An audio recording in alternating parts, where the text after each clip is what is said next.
예수께서 배에 오르시자 제자들이 따랐더니 마침 바다에 큰 폭풍이 일어나 배가 파도에 뒤덮일 지경이 되었으나 예수께서는 주무시고 계셨다. 제자들이 다가가서 깨우며 말하기를 주님 구해주소서 저희가 죽게 되었습니다 하니 예수께서 그들에게 말씀하시기를 왜 무서워하느냐 믿음이 작은 자들아 하시고 일어나서 바람과 바다를 꾸짖으시니 아주 잔잔하게 되었다. 사람들이 놀라며 말하기를 도대체 이분이 누구시기에 바람과 바다까지도 복종하는가 라고 하였다. 아멘. 이 시간은 마태복음 강의 49강입니다. 오늘은 모든 폭풍을 잠잠케 하시는 예수 그리스도라는 제목으로 하나님의 말씀을 증거하겠습니다. 자, 우리는 계속해서 지금 마태복음 8장과 9장에 기록되어 있는 예수님의 10가지 기적에 대한 말씀을 보고 있습니다. 자, 우리는 그런데 이 기적들에 대해서 단순히 이것이 신기한 현상이라고 신기한 능력이라고만 생각할 것이 아니라 이 기적을 행하신 주님의 목적과 의미가 무엇인지를 정확히 알아야 한다고 하였습니다. 우리가 반복해서 살펴봤던 바와 같이 예수님의 기적은 예수님의 신성 또한 예수님께서 가지신 신적 권능을 보여주기 위한 것이라고 하였습니다. 예수님은 분명히 우리와 똑같은 평범한 인성을 가지신 분이었지만 그분의 인격 안에는 성자 하나님의 신성이 함께하고 있었습니다. 그래서 예수님은 우리 죄인들과 똑같은 모습으로 이 세상에 거하시는 중에도 하나님만이 하실 수 있는 놀라운 권능을 보이신 것입니다.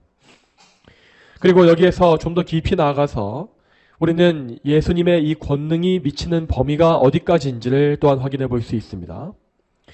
자, 마태가 여기에서 언급하고 있는 10가지의 기적을 쭉 보게 되면 그 기적들은 크게 3가지의 종류로 분류할 수가 있습니다.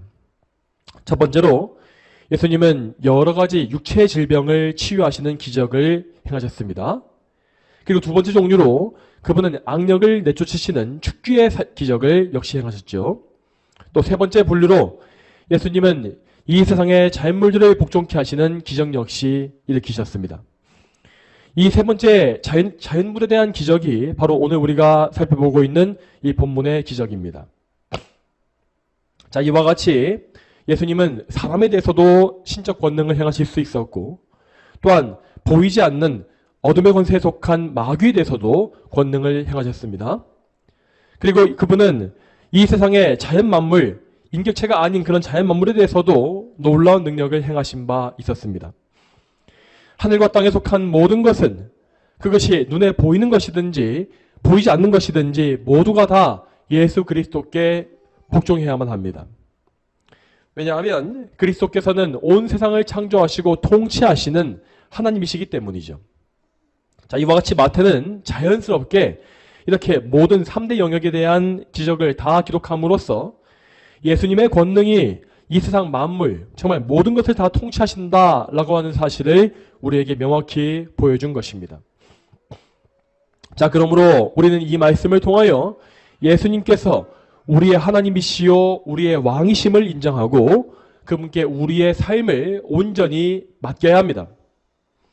만일 우리가 예수님의 주인 되심을 전적으로 인정하지 아니하고 우리의 마음대로 산다면 우리는 반드시 망할 것입니다. 그렇지만 우리가 자기를 부인하고 그리스도께 우리 자신을 의탁한다면 우리는 그리스도의 이 권능 아래에서 영원한 평화를 누릴 수가 있을 것입니다. 자, 저와 여러분 모두가 이러한 믿음을 가지고서 예수 그리스도께 온전히 복종케 되기를 소망합니다. 자, 그러면 오늘 본문을 한 구절씩 보도록 하겠습니다. 먼저 23절 말씀 같이 읽어보겠습니다. 23절 말씀 같이 읽어보겠습니다. 시작. 예수께서 배에 오르시자 제자들이 따라왔더니 아멘. 마태는 지금 여기에서 앞에 18절의 내용을 다시 이어서 말하고 있는 것입니다. 앞에 18절에서 예수님은 군중들이 몰려드는 것을 보셨고 또 그 가운데서 다른 도시에 있는 죄인들을 부르시기 위하여서 건너편으로 물러가자고 하신 바 있습니다.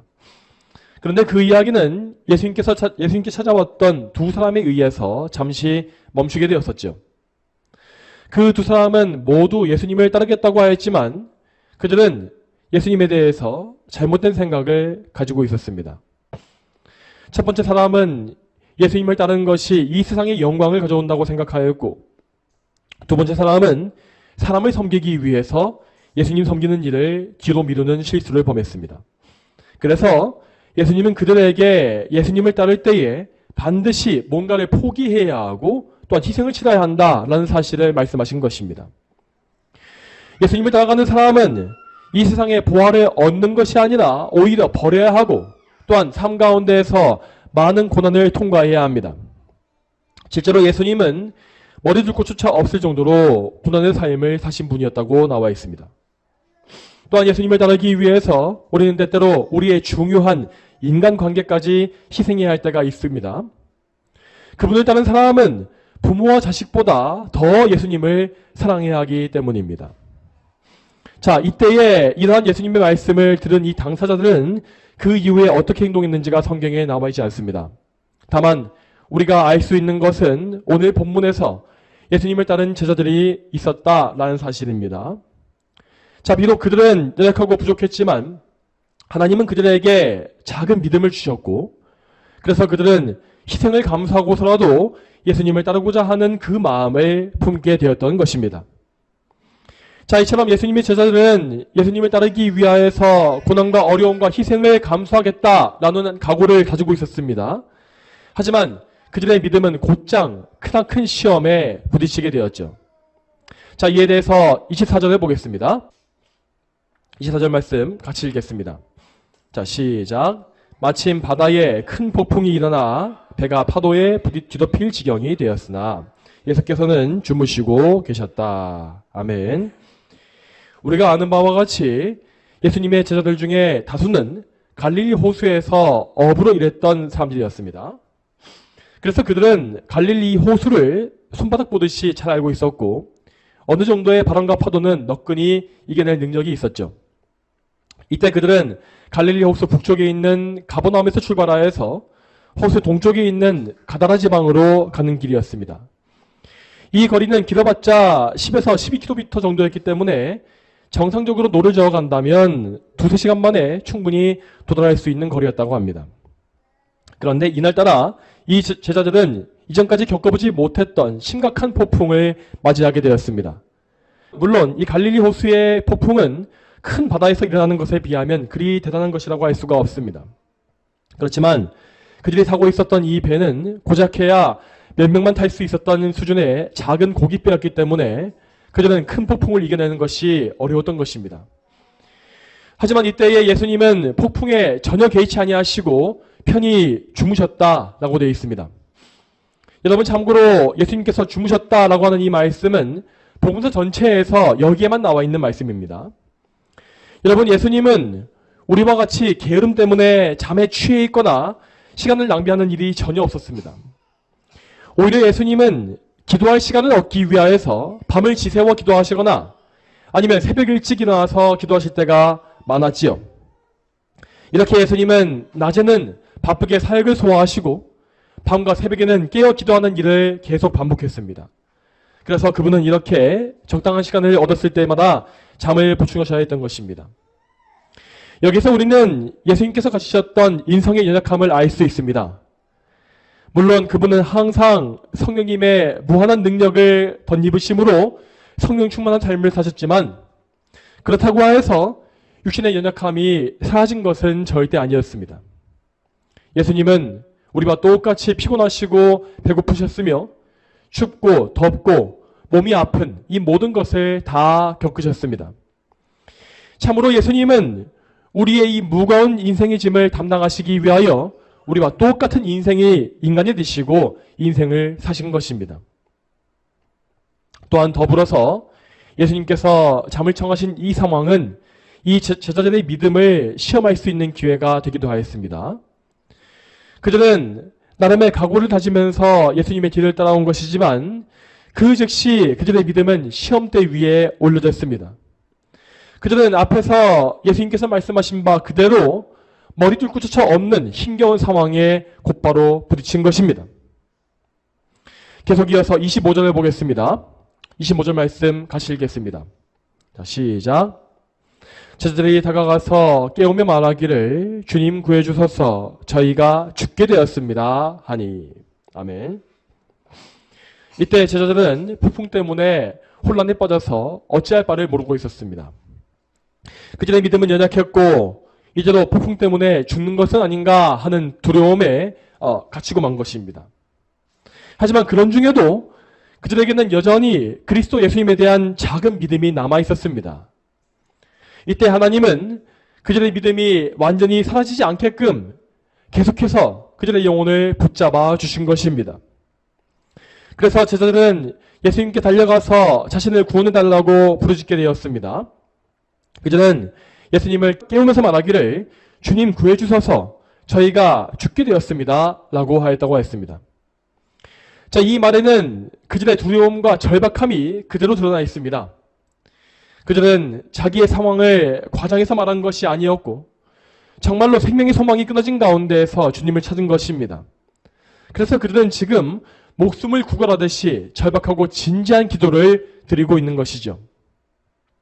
하나님은 이때에 이 사람들을 절박한 상황까지 몰고 가시어서 그들이 간절한 끈기를 가지고서 기도하는 방법을 배우게 하신 것입니다. 자, 계속 이어서 20절을 보겠습니다. 본문의 26절 말씀 같이 읽어보겠습니다. 자, 시작. 예수께서 그들에게 말씀하시기를 왜 무서워하느냐 믿음이 작은 자들아 하시고 일어나서 바람과 바다를 꾸짖으시니 아주 잔잔하게 되었다. 아멘. 이 제자들이 간절하게 기도할 때에 예수님은 그 기도를 외면하지 않으셨습니다. 여러분, 여기에서 예수님께서 하신 말씀을 잘 읽어보시기 바랍니다. 자, 보통 높은 사람들이 잠을 잘 때에 아랫사람이 그들을 급히 깨우면 어떤 반응이 보통 나오곤 합니까? 그들은 대부분 자기의 잠을 깨운 것 자체에 대해서 불쾌하고 짜증내는 경우가 많지 않습니까? 하지만 이때 예수님은 제자들이 잠을 깨운 것 자체에 대해서는 전혀 아무런 반응이 없었습니다. 자, 왜냐하면 이 사람들이 도움을 구하기 위해서 주님을 찾은 것은 분명히 좋은 일이었기 때문입니다. 하지만 곧 이어서 예수님은 그들을 책망하면서 말씀하시기를 왜 무서워하느냐 믿음이 작은 자들아 라고 하셨습니다.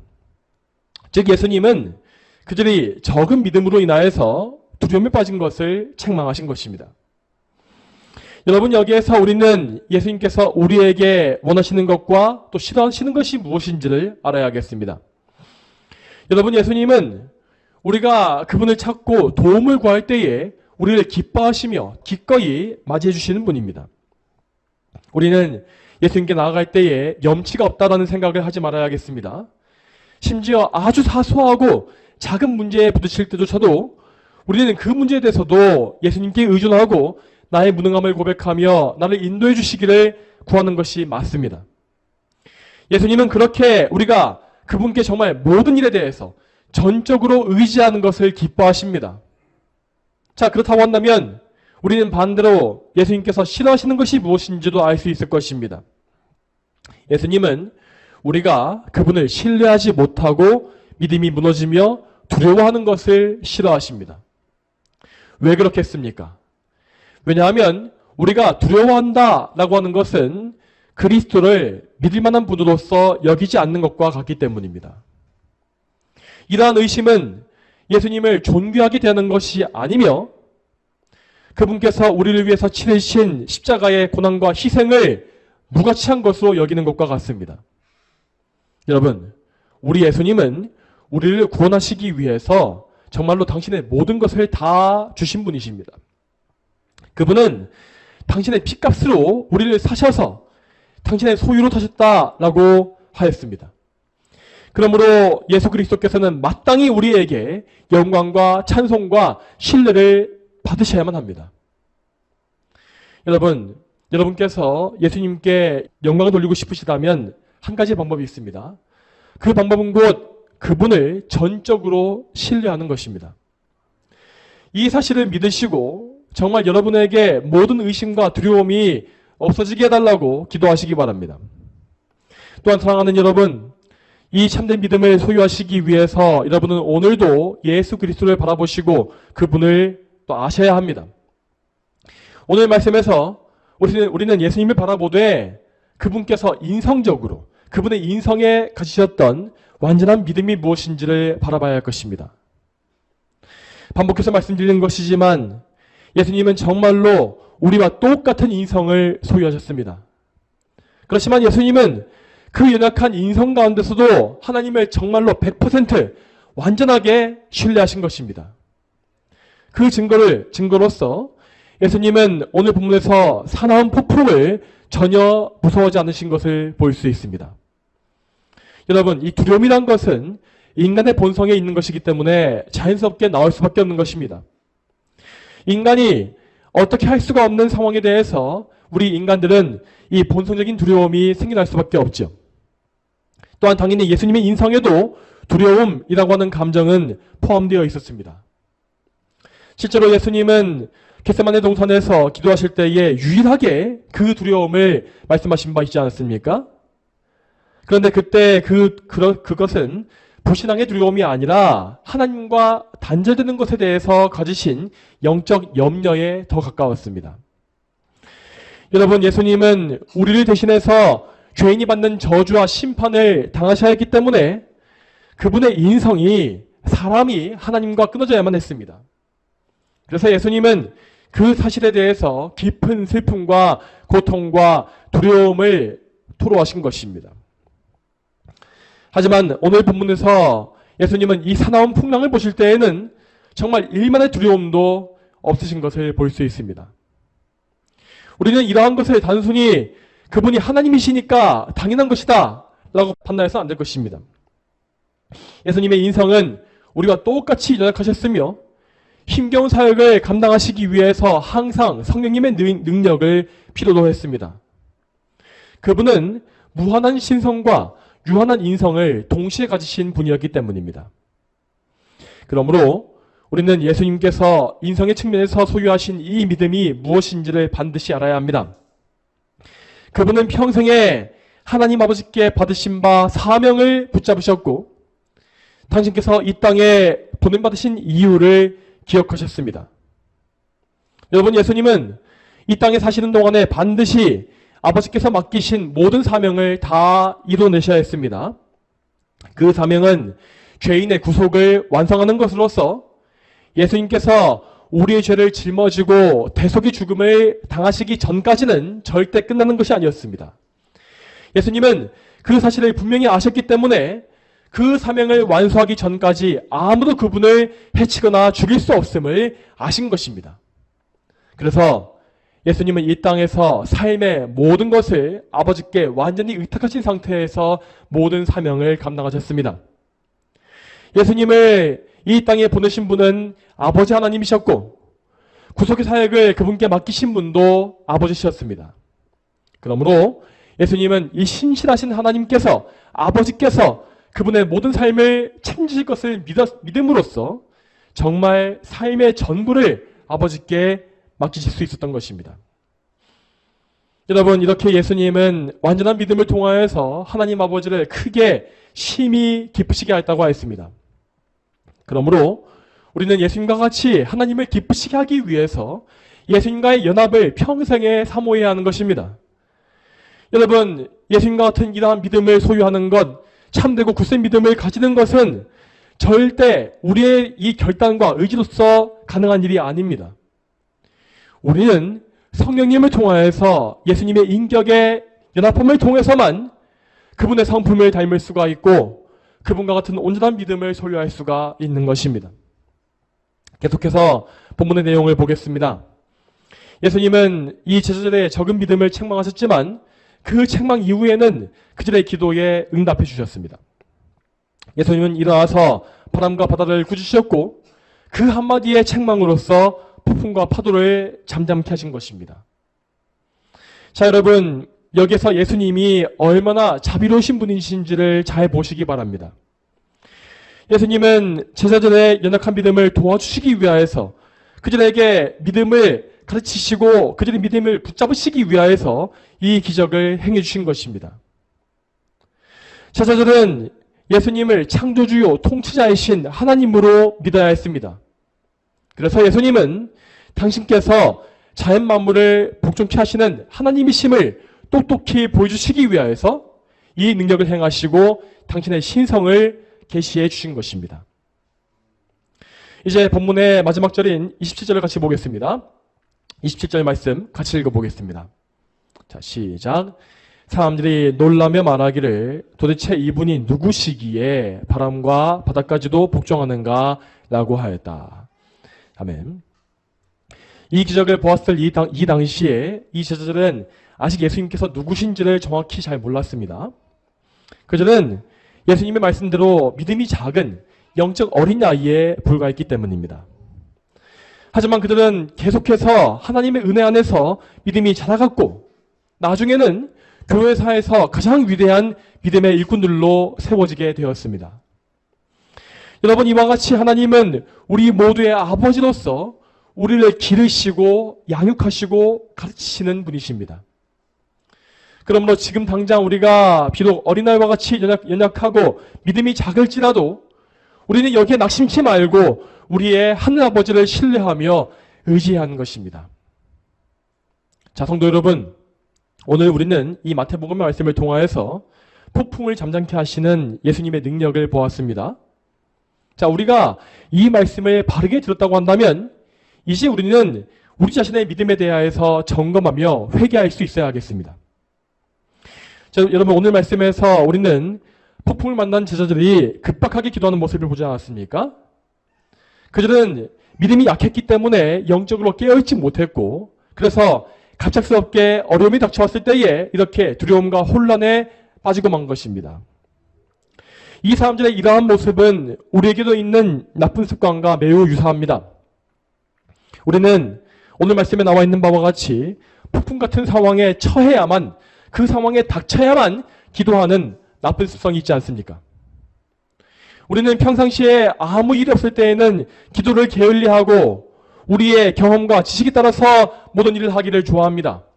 그러다가 우리가 도저히 해결할 수 없는 문제에 부딪히게 되면 그때서야 급하게 긴박함을 느끼고 기도를 시작하는 것이죠. 물론 이렇게라도 기도를 시작하고 믿음으로 그리스도를 붙잡게 되면 우리는 하나님의 은혜를 얻을 수 있을 것입니다. 하지만 위기가 왔을 때 뒤늦게 기도하는 것은 우리에게 큰 유익이 없음을 아시기 바랍니다. 우리는 위기가 오기 전에, 위기가 없을 때에도 항상 기도하고 모든 일을 그리스도께 맡기는 영적인 습관과 믿음을 길러가야 합니다.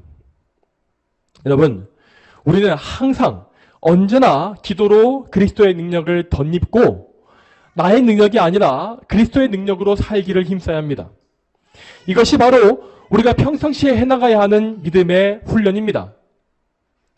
마치 군인들이 전쟁을 대비하기 위해서 평화시에 열심히 훈련하면서 땀 흘리듯이 우리는 장차 다가올 영적 전쟁과 위기를 예상하는 가운데에서 늘 깨어 있어야 하는 것입니다.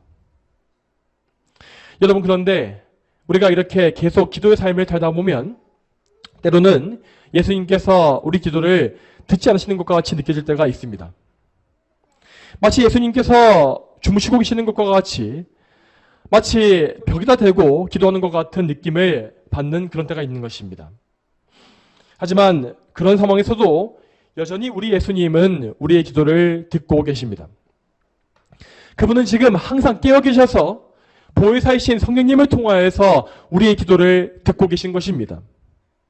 하지만 그분께서 마치 우리의 기도를 듣지 않으시는 것과 같이 보이시는 그런 때에는 그분은 우리의 믿음을 훈련하시기 위하여서, 인내를 기르시기 위하여서 우리에게 그런 것을 허락하신 것입니다.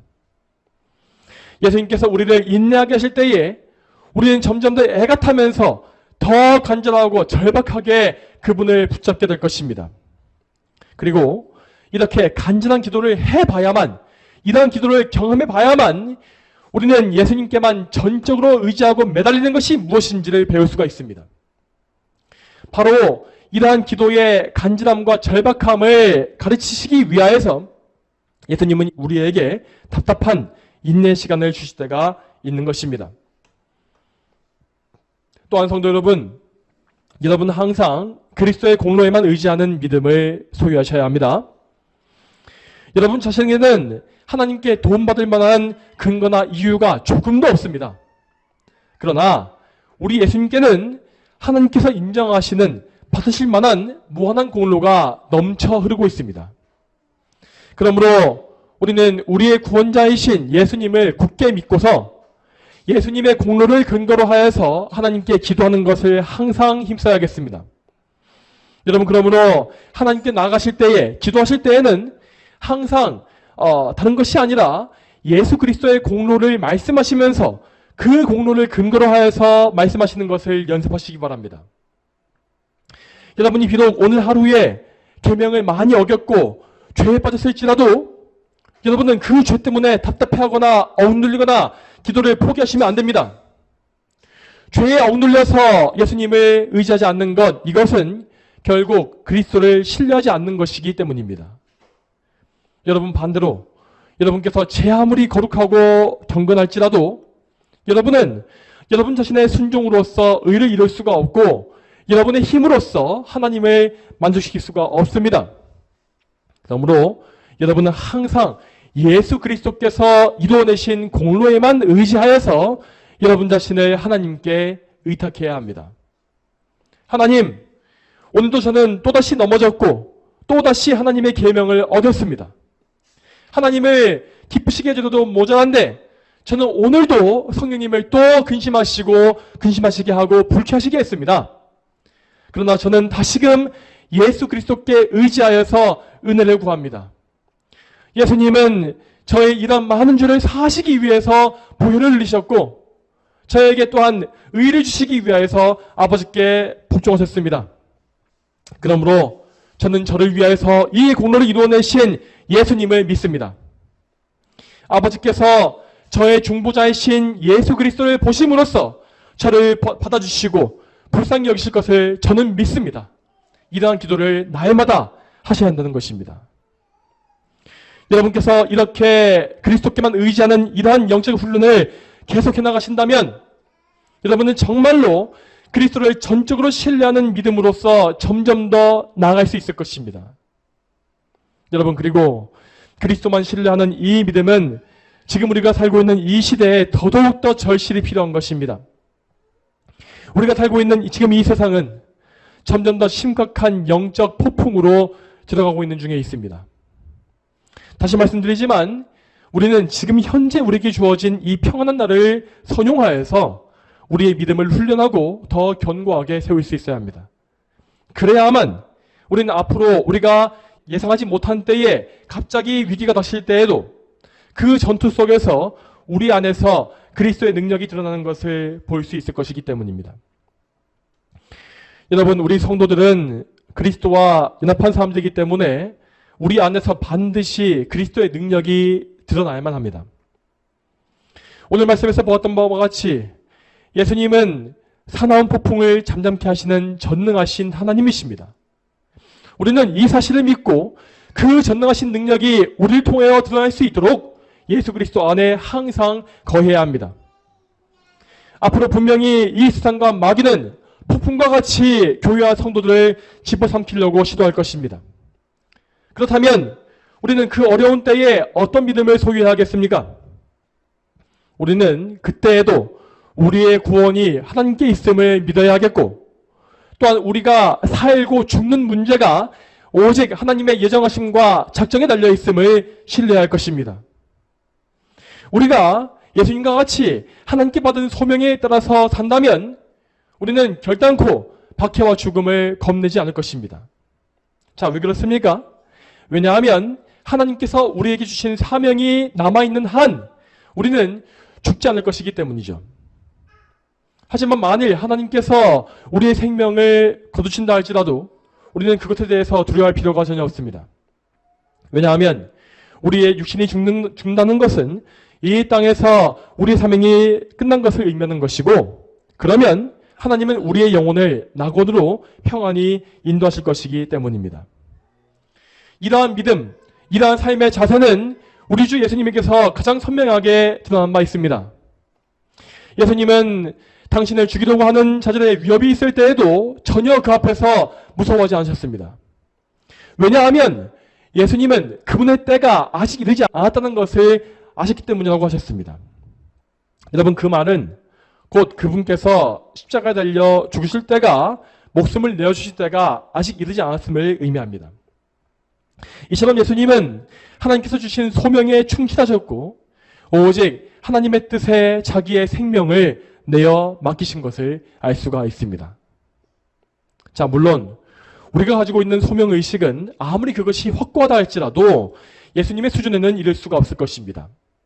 그렇지만 우리는 하나님의 부르심에 합당한 삶을 살기 위하여서 항상 그리스도를 사모하면서 그분의 그 완전함을 사모해야 합니다. 하나님은 당신의 아들이신 예수님을 항상 신실하게 돌봐주셨고 마침내는 그분을 무덤에서 일으키시며 죽음에서 부활케 하셨습니다. 자, 그러므로 하나님은 그 아들과 연합한 우리 역시 자녀로 되어왔을 것이고 우리의 삶 역시 정말 세밀하게 책임져 주실 것입니다. 이 세상과 마귀는 하나님의 허락 없이 우리의 털끝 한 가닥이라도 상할 수 없습니다. 설령 우리가 육신의 생명을 잃는다 할지라도 이 세상은 우리의 영생과 우리의 구원과 우리의 영혼을 어떻게 할 수 없습니다. 우리는 이 사실을 믿고서 오직 우리의 생사복을 주관하시는 하나님께 우리 자신을 맡게 하는 것입니다. 또한 이렇게 우리가 먼저 그리스도와 굳게 연합할 때에 우리는 이 세상을 이기고 담대히 복음을 선포할 수 있을 것입니다. 이 세상의 불신자들은 비록 성도들을 핍박하고 우리의 신앙을 방해합니다. 하지만 그들 중에는 분명히 하나님께서 택하신 자들이 남아 있습니다. 그러므로 우리가 그리스도를 신실하게 섬기고 그분을 전적으로 신뢰하는 모습을 그들에게 보일 때에 그 택함받은 사람들은 자기의 죄악에 대해서 찔림받고 그리스도를 우리와 같이 찾게 될 것입니다. 이처럼 교회는 그리스도를 신뢰함으로써 세상을 이기고 영혼들을 구할 수가 있는 것입니다. 이러한 승리의 원리에 대하여서 성경의 말씀을 찾아보겠습니다. 요한일서 5장 4절과 5절 말씀 같이 보겠습니다. 요한일서 5장 4절과 5절 말씀 같이 읽어보겠습니다. 이는 하나님께로부터 난 자마다 세상을 이기기 때문이다. 세상을 이긴 이김은 이것이니 곧 우리의 믿음이다. 예수께서 하나님의 아들이심을 믿는 자가 아니면 누가 세상을 이기는 자이겠느냐. 아멘. 여러분, 이 말씀과 같이 우리는 참된 믿음을 수호할 때에만 이 세상을 이길 수가 있습니다. 마지막 때가 되면 이 세상의 많은 교회들은 결국 믿음을 지키지 못하고 후퇴함으로써 이 세상에 패배할 것입니다. 물론 그때도 그들은 자기 행동이 지혜롭고 관대한 것이라고 주장하겠지만 그것은 그리스도의 능력을 신뢰하지 못하기 때문에 나타나는 배도와 배교 현상에 불과합니다. 여러분, 오늘 말씀에서 읽은 바와 같이 예수님은 천지를 창조하시고 통치하시며 주관하시는 하나님이십니다. 그분은 성난 폭풍과 바다를 잠잠케 하시었고 또한 가장 강한 죄와 마귀의 세력까지도 그분의 발 앞에 굴복시키신 하나님이십니다. 그러므로 교회를 대적하는 세상의 폭풍을 우리가 만난다 할지라도 세상을 이길 힘은 오직 믿음에 있음을 기억해야 합니다. 믿음은 우리를 그리스도와 연합하게 만듭니다. 믿음을 통해서 우리는 우리 힘으로 싸우지 않고 우리의 싸움을 예수 그리스도께 넘겨 맡기게 되는 것입니다. 그러므로 우리가 이 굳센 믿음을 가지고 예수님께 간구할 때에 그분께서는 우리를 앞서가시며 싸우심으로 이 세상의 모든 폭풍과 싸움을 잠잠케 하실 것입니다. 그러므로 우리는 이 세상이 아무리 시끄럽고 요란하며 우리를 대적하며 미워한다 할지라도 요동치 말고 예수 그리스도를 전적으로 바라보는 믿음을 붙잡아야 합니다. 세상이 더 온탁하고 복잡해질수록 교회는 더더욱더 그리스도의 복음만을 열심히 선명하게 선포해야 하고 말씀 선포를 통해서 하나님의 영광을 드러내기를 더 집중하고 힘써야 합니다. 또한 교회는 항상 간절한 기도로서 폭풍을 잠잠케 하시는 예수 그리스도의 능력을 구하면서 영적 싸움을 싸워가야 하는 것입니다. 이렇게 우리가 그리스도 중심으로 기도하고 사역할 때에 세상은 결단코 우리를 이기지 못합니다. 사랑하는 성도 여러분, 지금과 같이 풍파가 가득하고 혼란스러운 시대일수록 더욱더 다른 것 산눈파지 마시고 기도로서 그리스도를 붙잡으시며 또한 성경 말씀과 복음에만 집중하시기 바랍니다. 그리스도께서는 지금도 살아계셔서 이 세상을 감찰하시며 우리를 향해서 도움의 손길을 펼치시는 분입니다. 저와 여러분 모두가 이 예수 그리스도를 전적으로 신뢰함으로써 그분의 영광스러운 보호하심과 도우심을 경험하며 살게 되기를 주님의 이름으로 축복합니다. 다 함께 기도하시겠습니다. 하나님 아버지, 오늘도 마태복음에 나와 있는 예수 그리스도의 이 행적과 기적을 통하여서 예수님께서 어떤 분이신지를 우리가 보게 하심에 참으로 감사합니다. 예수님께서는 우리와 똑같은 인성을 가지심으로써 연약한 가운데 사셨지만, 하지만 그 가운데서도 그 인성 중에 참된 믿음, 완전한 믿음을 소유하심으로써 하나님을 기쁘시게 하신 것을 보았습니다. 또한 예수님은 예수님의 인격 가운데에서 신성을 소유하신 분이기 때문에 하나님으로서의 그 영광과 전능하신 능력을 우리에게 보이셨습니다. 자, 그렇기 때문에 우리는 예수님을 우리의 유일한 중보자로 믿을 수 있고 우리의 구원자요 또한 우리의 하나님으로 믿을 수 있음을 고백합니다. 하나님, 우리가 이 사실을 전적으로 믿게 하시고 예수님을 통해서 또한 우리의 아버지이신 하나님께 우리를 의탁하게 하여 주시옵소서. 정말 저희가 믿음으로 예수님과 연합하여서 예수님께서 이 땅에서 소유하신 그 믿음을 함께 가지게 하시고, 비록 우리가 연약하고 불완전하며 불순종할지라도 예수님의 의에만 의지하여서 하나님께 나아갈 수 있도록 주여 저희를 인도하여 주시옵소서. 감사드리오며 이 모든 기도 살아계신 예수님의 이름으로 기도 올립니다. 아멘.